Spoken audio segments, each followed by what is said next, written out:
Amen. Isa pong mapagpalang umaga po ulit sa bawat isa.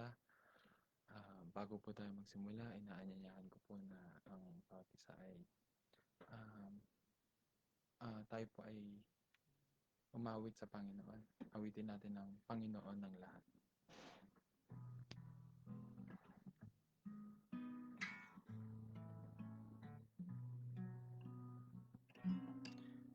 Marapat nating dakilain ang Panginoon, nag-iisang manlilikha, tanging tagapagligtas, kahangahangang tagapayo, amang mapagmahal, siya'y kublihan, pag-asa ng lahat. Lahat ng tuhod sa Kanya ay sasamba, lahat ng labi magsasambit ng papuri. Tanging pangalan niya ang itataas, Panginoong Hesus. Panginoon ng lahat. Ulitin po natin.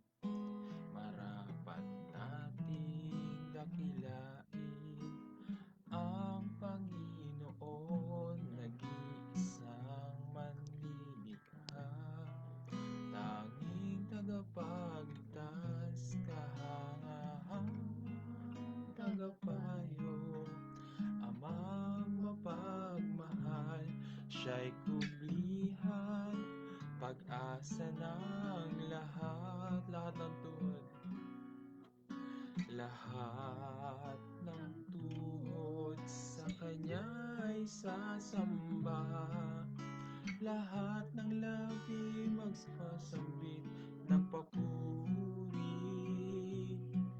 Tanging pangalan niya ang itataas,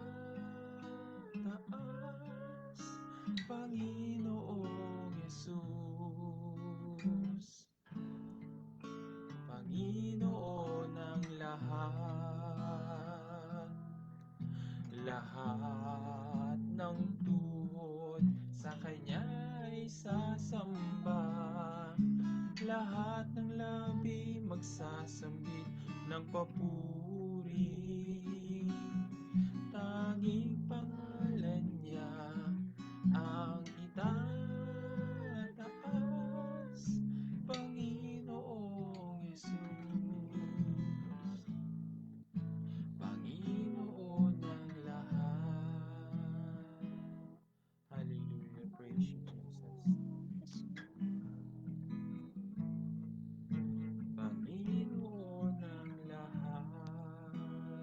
Pinupuri ka namin, Panginoon. Sinasamba ka namin, O Diyos.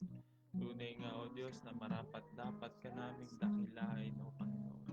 Lahat ng aming mga pangangailangan upang masunod ang inyong kalooban ay ipinagkakaloob niyo sa amin, Panginoon. Ang kalakasan, Panginoon, O God, upang magamit namin na magawa ang iyong kalooban, ang inyong gawain, Panginoon, O God. Kaya, Panginoon, marami pong salamat, O Diyos, sa lahat-lahat ng inyong ginawa sa amin, Panginoon. Salamat at kayo ay namatay para sa amin na mabuhay, O Diyos. Salamat, O Diyos. Salamat, Panginoon. Panginoon, as we have our devotion tonight, this morning, Panginoon, i-bless nyo nga po ito, kayo po ang magsalita sa amin. I pray, Panginoon, O God, na bigyan nyo pa po kami ng konti pang kalakasan na nanggagaling sa inyo hanggang sa matapos namin ito. At dalangin ko na kayo po ang mangusap sa bawat isa. At sa pong amin napapakinggan ng inyong mga salita, bigyan nyo maging ito nga po ay maging kalakasan ng bawat isa, kapayapaan, pag-asa, Panginoon, O God, at kaligayahan ng Espiritu namin, Panginoon. Salamat, O Diyos. Salamat, Panginoon. At ganun din po, Panginoon, patawarin niyo po ang bawat isa. Linisin niyo po kami upang maging karapat-dapat na lumapit sa inyong harapan at maging karapat-dapat na marinig ang inyong ah, salita, ang inyong mensahe sa umagang ito. Marami pong salamat, O Diyos. Ito po ang aming samot dalangin in Jesus' mighty name. Amen. Good morning po, Mami Net. At mapagpalang umaga po sa inyong lahat. Chinese, ano ba to? Korean? Korean character, no? Good morning po sa inyo at Sis Annalyn, Miss Rowena. At sa iba pa pong nakikinig, palakasin po kayo ng Panginoon. Amen. Ito pong aking pong i-share. Ay, muli po ako po ulit si Pastor Nathan, assistant pastor po dito sa Dubai na pinangungunahan ni Pastora Jillian at ni Pastor Mike. So, atin pong tatalakayin is yung about sa pagmamahal ng Panginoon sa ilustrasyon na sa buhay ni Hosea at ni Hosea lang po. Kasi si Gomer tayo po yun. At tayo po ang nagiging ilustrasyon nun. So, ganun po. Kasi po, yung kwento na yun is about sa makikita sa Hosea chapter 1 to 3. Pero kung babasahin po kasi natin, baka kulangin tayo ng 30 minutes. Pero ibubuod ko na lang po as short as na may intindihan po ng bawat isa. Si Hosea po ay isang propeta na inutusan ng Panginoon na mag-asawa ng isang babaeng mangangalunya. At sinunod niya nga ito. Nagkaanak po sila. Tapos gawin ko na lang pong maikling-maikli mga kapatid. Nagkaanak po sila ng tatlo na pinangalanan po na Jezreel, Lo-ruhuma at Lo-ami. At kahit ganon, since si Gomer nga, ayun nga po, si Gomer po ang kanyang napangasawa na mangangalunya. At kahit ganon at nagkaanak po sila, ay patuloy pa rin si Gomer na nangangalunya. At ang sabi pa nga dito ay hahabulin, sabi pa niya sa may bandang chapter 2 verse 4 to 5. Sinabi pa niya, habulin ko ang aking mga lalaki na nagbigay sa akin ng pagkain, tubig, telang lana at linen, langis at inumin. So talagang pangalan nito yung ginagawa niya is patuloy kahit na may since kumbaga hindi man ganoon ang pagkakatawag, pero yun yung itinawag sa kanya ng Panginoon, isang babaeng mangangalunya, at patuloy pa niyang ginagawa yung bagay na yun. At sa bandang huli po ay inutusan ulit ng Panginoon si Hosea na kunin ulit, na tubusin ulit si Gomer sa mga kumbaga kumuha sa kanya, kasi minsan po siya ay na ano na, parang natrap na at hindi na makaalis dun sa pangangalunya niya dahil siguro ay siya ay nabigyan na ng maraming alahas, maraming ah, mga bagay, material, at nung siya ay siningil na ng panahon ay hindi niya na kayang maibalik ang mga bagay na ito. So, amen. Naniniwala po ako mga kapatid ay naririnig po ako ng bawat isa, hindi po tulad nung nakaraan. So, yun po. Number one po, sino po si Gomer? So, yun po sa kwento natin. Isa po siyang mangangalunya na pinangasawa o inasawa ni Hosea at siyang inutos ng Panginoon na asawahin ni Hosea. So, ang ilustrasyon po sa atin ng Panginoon dito kung sino si Gomer ay ang mga taga-Israel, na sa generation natin ay tayo na to mga kapatid. Ano ba yung mga what Gomer did, ayan, ano ba yung mga ginawa ni Gomer? So, dahil siya ay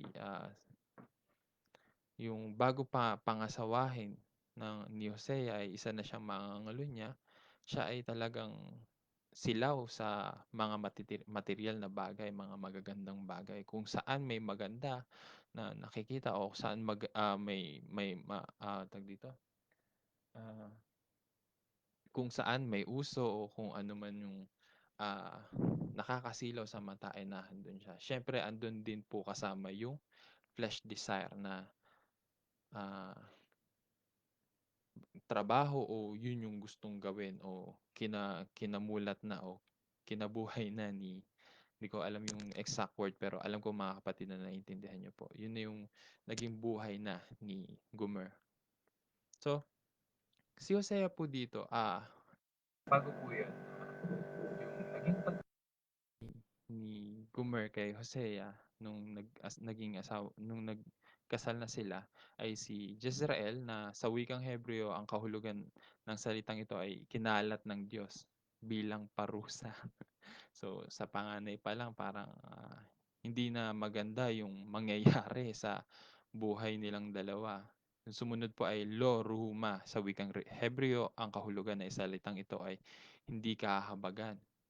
Lo-ami sa wikang Hebreo ay kahulugan ng salitang ito ay hindi ko bayan. Nabanggit din po ito sa chapter 1 mga kapatid. So ito po yung mga bagay na ah, na i-relate ko po yung mga bagay na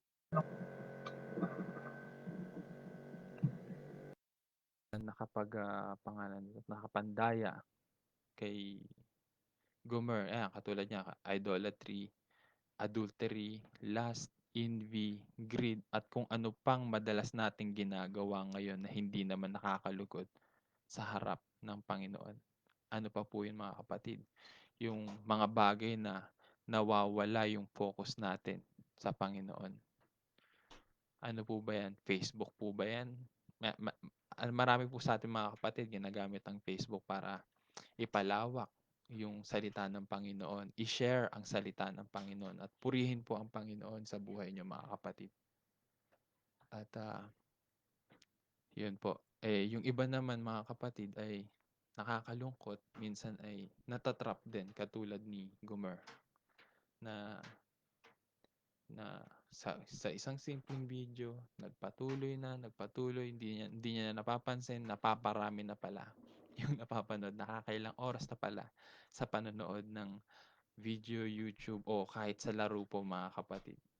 Minsan sa ako rin po ay nadaya rin diyan mga kapatid nung minsan ako ay siguro anime or Korean drama po yata yung pinanonood ko nun.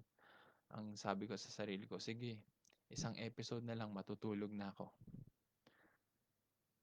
Ba, 5 episode na hindi pa ako tulog. Mag-uumaga na hindi pa ako tulog. Hindi pa ako nakakapag-pray. Napagod lang yung mata ko, hindi pa ako nakapag-pray bago makatulog. Alam niyo po yun mga kapatid, ninanakaw ng kaaway yung oras natin para hindi tayo makapagbasa ng salita, makapag-pray, makapakinig ng salita niya o makapagbigay ng kaluguran sa Panginoon para hindi natin ma-please. Talagang ang mga bagay na ito ay ipapakita ni Satanas sa atin ng kaaway. So, pangalawa po ay si Hosea. Ito po ay napaka ah, gandang ilustrasyon na kung gaano tayo kamahal ng Panginoon. Isipin natin na tayo ay si Gomer noon na makasalanan na pero iniibig pa rin tayo ng Panginoon. Pinapakasalan pa nga tayo ng Panginoon eh. Ah, Medyo bigyan ko po kayo ng konting pong pangalan nito, spoil kasi sasabihin ko rin po ito mamaya. Sa bandang 14 kasi ilang beses ko na rin po 'tong tinuro at may bago po akong natutunan ulit mga kapatid. Siguro 2 beses, ito po yung pangatlo. Pero may bago po ako natutunan. Ito po yung sa bandang Hosea chapter 2 verse 14. Pero masdan mo, dadalhin ko siya sa ilang at muling liligawan hanggang sa mapaibig ko siya muli. Napakabuti po ng Panginoon. Siya po ang gagawa ng paraan para tayo ay mapalapit ulit sa Kanya. Liligawan niya po ulit tayo. Although minsan talagang sa hindi po magandang sitwasyon, siguro sa pagsubok, talagang uubusin niya yung ating mga kung anong meron tayo para mapalapit ulit sa kanya. Pero siyempre, yung pagsagot ng Panginoon, tuwing tayo ay wala, talagang nakikita natin, mas na-appreciate natin. Kahit maliit man o malaki, alam natin na ang Panginoon ang kumilos. Naiintindihan niyo po mga kapatid na kahit na sa anong sitwasyon na kung tayo ay anak ng Panginoon, inibig natin ng Panginoon at, talagang iibigin tayo ng Panginoon, eh. Kung tayo ay anak niya, kilala ng Panginoon ang mga anak niya, amen. Hahanapin niya tayo, kukunin niya tayo kung saan tayo, nakalugmok, kung saan tayo stranded kumbaga sa buhay natin. So, eto po binasa din dito sa, chapter 2 verse 1. Basahin po natin mga kapatid. Sa Hosea pa rin po tayo. Kaya tatawagin ninyo, ah, kaya tawagin ninyo ang inyong kapwa Israelita aking mamamayan at kinaawaan. So nung una, pinangalanan niya yung Israelita na hindi kahabagan at hindi ko bayan. Pero dahil mahal tayo ng Panginoon, syempre hindi niya, sige sa bandang dulo rin po, malalaman natin kung bakit hindi ito kayang gawin sa atin ng Panginoon. Pero sa bandang dulo, dahil tayo ay mahal ng Panginoon, aangkinin niya pa rin tayong mamamayan niya at kinawaan. Napakabuti ng Panginoon. Talagang I always say po mga kapatid dito sa DFC Dubai na napaka-spoil natin sa Panginoon eh. Lahat binibigay niya, siya pa ang gagawa ng paraan para tayo ay mapalapit sa Kanya. Sige po, doon po sa pangatlong point po. So, yung una po ay sino po si Gomer at pangalawa ay sino po si Hosea. Sa pangatlo po ay ano po kaya yung naramdaman ng Panginoon nung tayo ay ginagawa natin yung mga gantong bagay.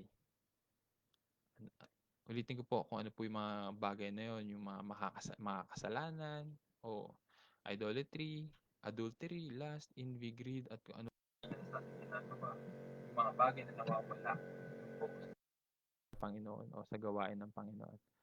So, ano po yung nararamdaman ng Panginoon kapag tayo ay nahandong sa sitwasyon? Makikita po rin po natin to sa Hosea 11 verse 8. Ako mga kapatid, nawa pagkatas natin tong pagbulay-bulayan ay pagbulay-bulayan niyo po ulit kasi talagang ako mismo ay naturuan pa ng Panginoon at nadadagdagan ng mensahe at gusto ko rin pong i-share sa inyo dahil pinapakita sa akin ng Panginoon. Verse 8, Hosea chapter 11 verse 8. Mga taga-Israel, hindi ko kayo magagawang itakwil o pabayaan na lang. Hindi ko kayo magagawang lipunin ng lubusan gaya ng ginawa ko sa lungsod ng Adma at Zeboyim. Hindi, ay, nakat na po ba ako? Lahat naman sumasagot. Ay, pasensya po mga kapatid. Ay, amen. Tuloy-tuloy naman po. Hindi, tuloy po natin. Hindi matatanggap ng aking kalooban na gawin ko ito sa inyo. Awang-awa ako sa inyo, mga kapatid. Nakikita tayo ng Panginoon sa every time na anong ginagawa natin. Tayo ay mga kasama natin, mga kaibigan, sabihin natin unbeliever, nagagawa natin yung ginagawa nila para lang pakisama. Nakikita po yan ng Panginoon. Pag tayo ay nag-iisa, hindi natin kasama yung kapatiran, hindi natin kasama ang pastor, walang magsusumbong kay pastor. Ay, kumbaga, walang nakatingin sa akin. Pwede kong gawin lahat.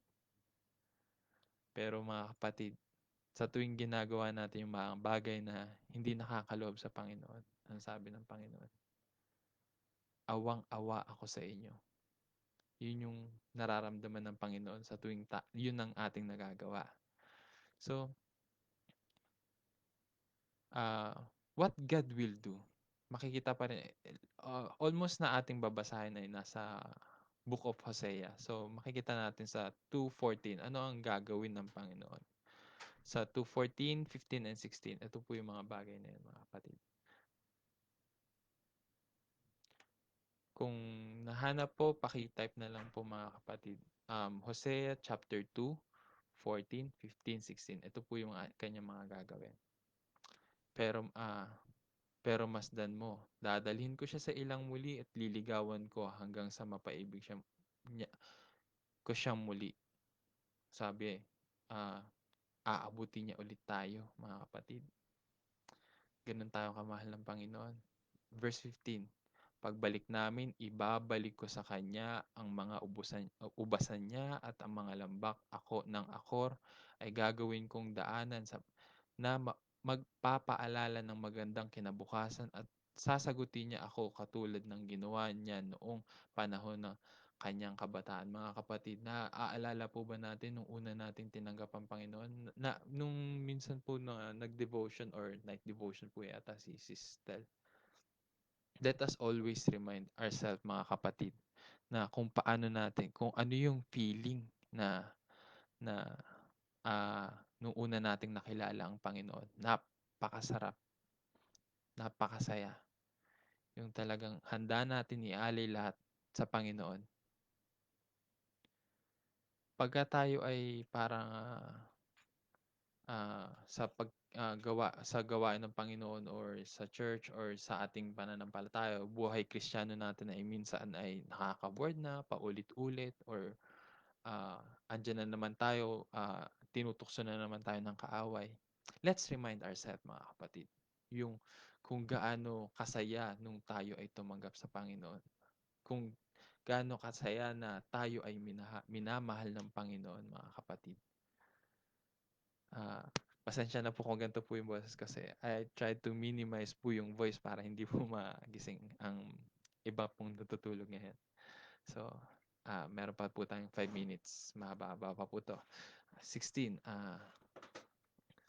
Una, ano ang gagawin ng Panginoon? He will reach us. Abutin niya tayo. Sumunod sa 15, He will bless us. Sa 2:16 po, sinabi ng Panginoon sa mga Israelita, sa araw na iyon ng inyong pagbabalik sa akin, tatawagin ninyo ako na inyong asawa at hindi ninyo ako tatawaging Baal. Still, mga kapatid, i-accept pa rin po tayo ng Panginoon. Mga kapatid, napaka-spoil natin sa Panginoon. Amen. Ako po ay, kumbaga, yung spirito po ay natutuwa at nire-remind ako ulit ng Panginoon na kung gaano niya tayo kamahal. At kung ako po ay dati ay okay, Kristiyano po dati, pero nakikisama sa mga kaibigan o kung ano-ano ang ginagawa sa labas. Alam ko, natagpuan ko na yung pagmamahal ng Panginoon.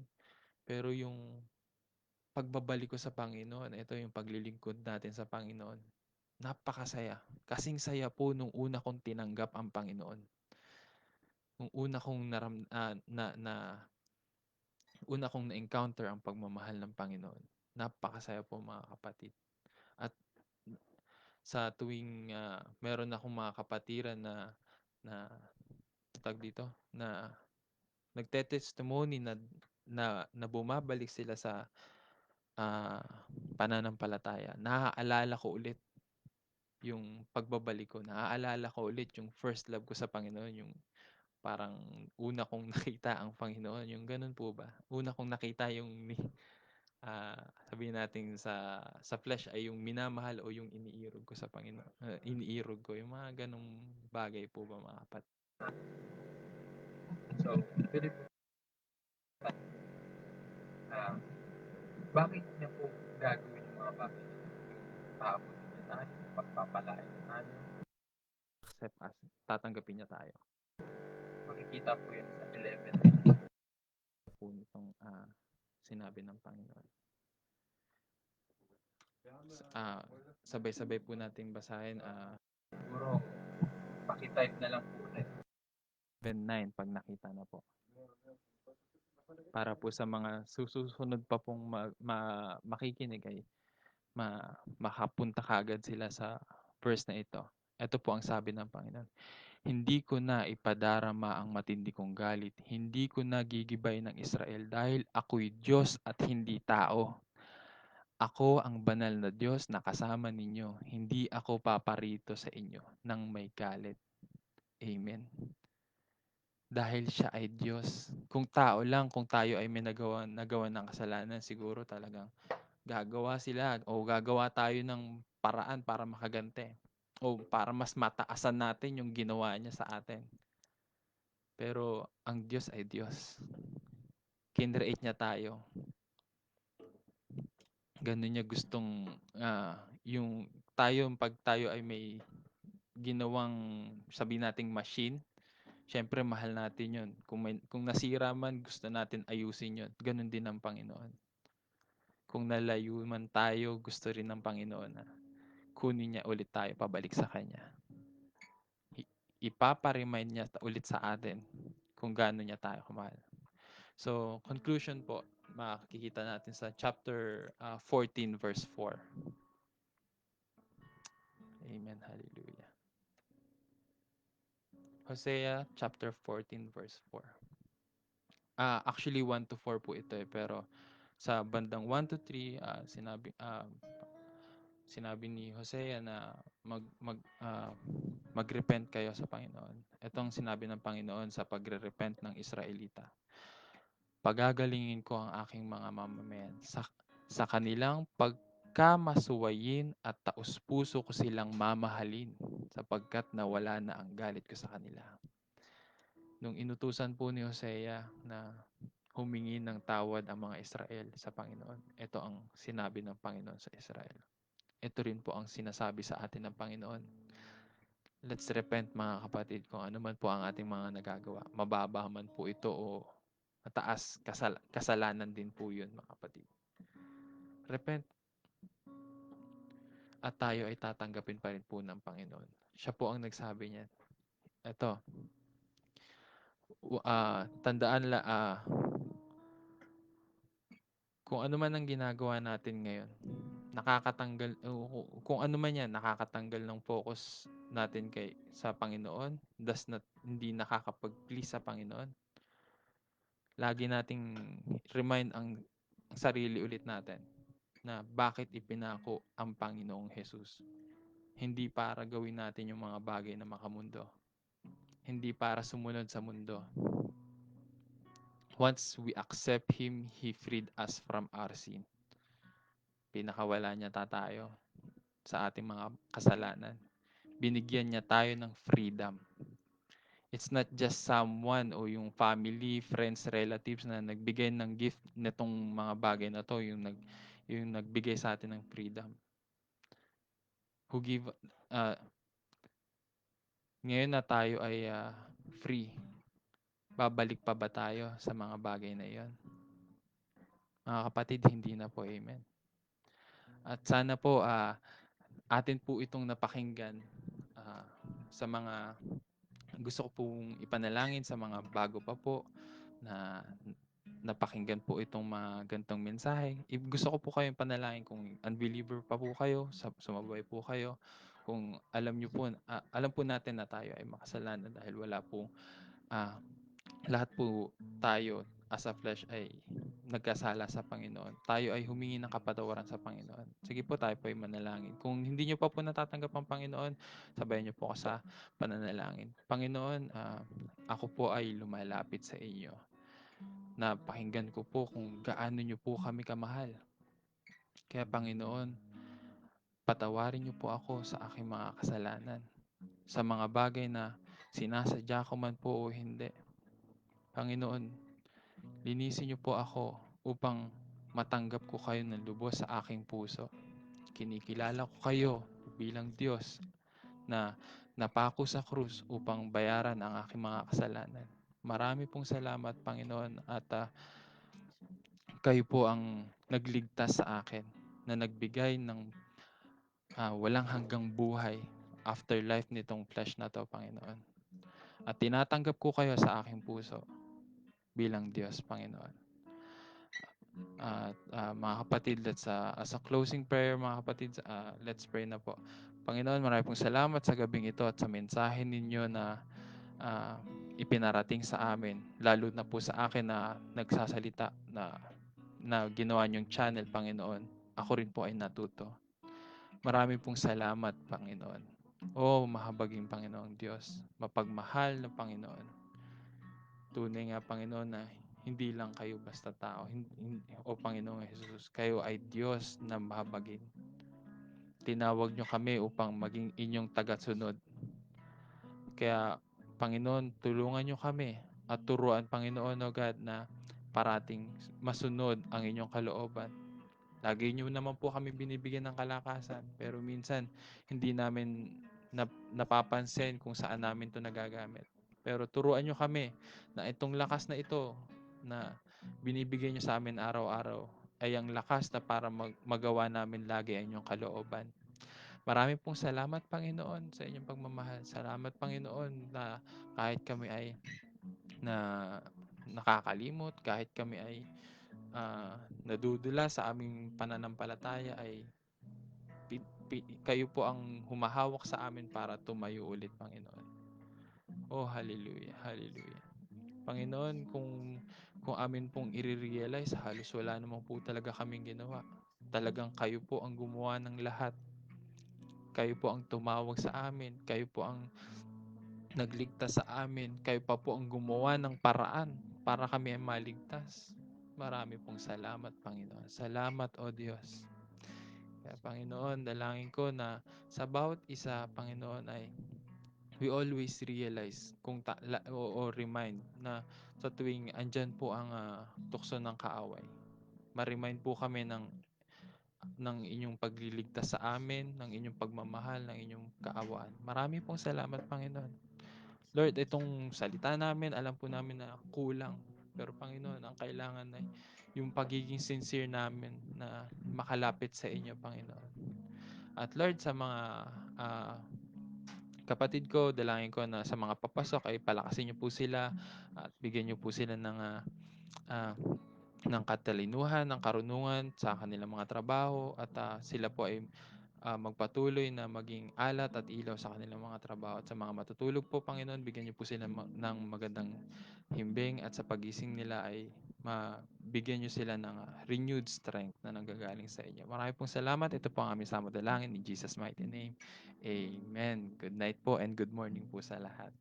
Ito po si Sister Chris na ang kasama ko po ngayong gabi. Lagi pala. Good night po. Amen po.